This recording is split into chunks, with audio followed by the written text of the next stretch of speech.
welcome to another episode of Project 30.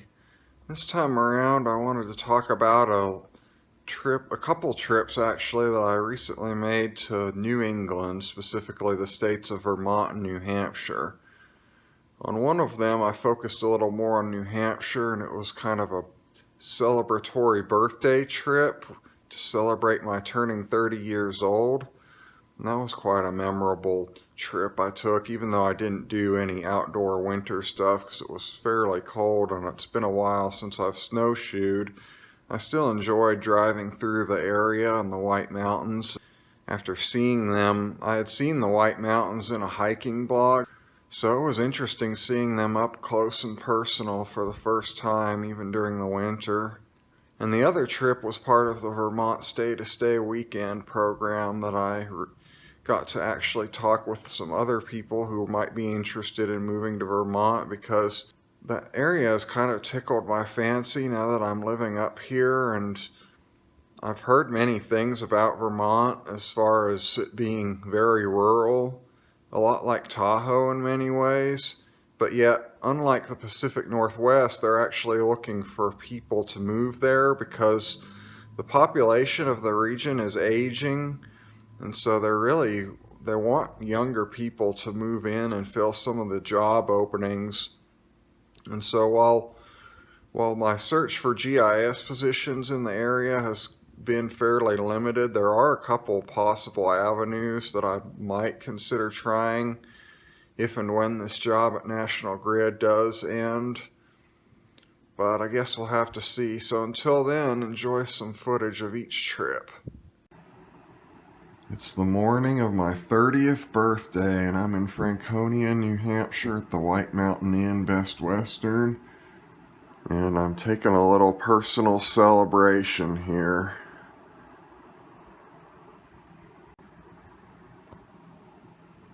I'm going to be driving around the Vermont, New Hampshire area as kind of a birthday New Year's celebration. Well, it's 14 degrees this fine morning in New Hampshire. Very cold. Luckily, I got plenty of cold weather clothes for Christmas, including this winter cap that Grammer knitted for me.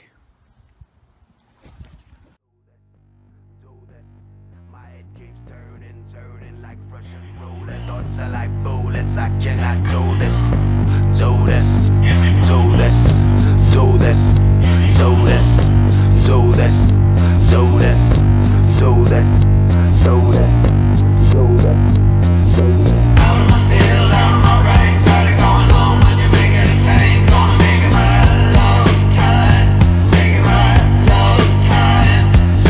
I feel I'm alright, got it going on, gonna make it insane. Gonna make it right, love time, my love time. Is it the right world? Is it the wrong world? Is it the one world? Is it the dark world? Is it the thought world? Is it the soft world? Can you become girl? Here at the thought world. I feel I'm alright, got it going on when you make it insane. Gonna make it right, love time, make it right, love time. It's because of that, so that they could specifically find where you're calling from. Yeah, that's the general idea. Right. We weren't set up. Our previous address system wasn't set up.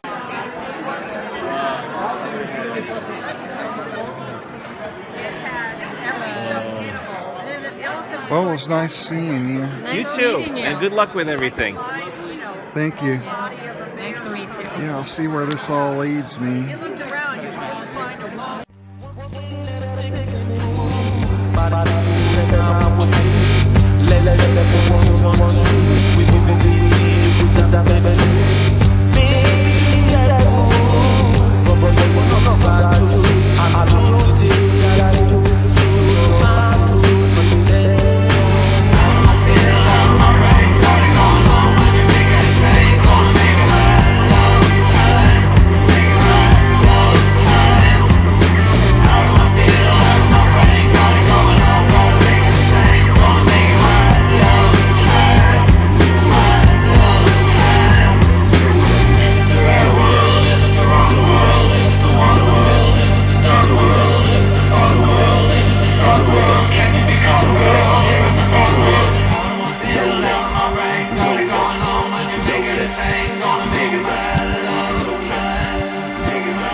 Now, I want to make one thing abundantly clear.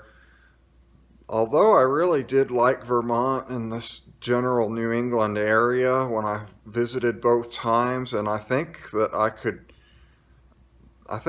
I would enjoy some aspects about living there. I think my mom is right when she says I probably shouldn't focus too much on location as being the magic wand that will wave all of my problems away. Because, I mean, I think a lot of the disadvantages of living in Vermont specifically, as opposed to a city like Syracuse or Albany, New York, are going to be kind of similar to a lot of the disadvantages of living in not just Tahoe, but also other small towns like Heavener. And so I know one deal breaker for my mom and Stephen decided as far as my attempts to help them with finding a perfect place for a cabin in the woods is easy access to an international airport because of their scuba diving hobby and how much traveling they do in general. And